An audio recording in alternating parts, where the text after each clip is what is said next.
Жена од Свети Николе со мафините голтнала метал. При загризувањето скршила зап, се задушила и со крајни напори успеала да го извади металот од грлото. Мафините ги купила во супермаркет во Свети Николе. Производителот и се заканил со тужба. Еве што меѓу другото во пораката до ТВ Стар стои од нашата гледачка. Дека нема квалитет и безбедна храна во Македонија, одамна е познато, но дека од мафина на наш познат домашен производител за дел од секундата ќе се задушев и при што ми се скрши зап, не верував.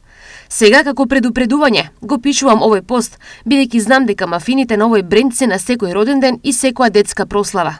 Стои во пораката, но и продолжува.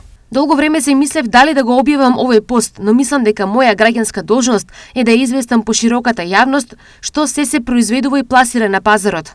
Имено од мафината која од сета несреќа, среќа, иако им ја нудев на мојот 7-годишен син и ќерките на мојата другарка, но за среќа не сакаа да ја изедат.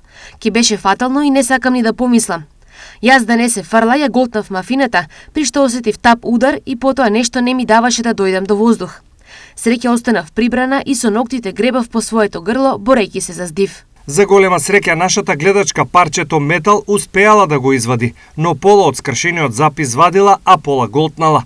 Стапила во контакт со производителот, од каде за случајот вели, таа не покажале интерес. Напротив, и се заканиле со суд доколку го објави случајот во јавност.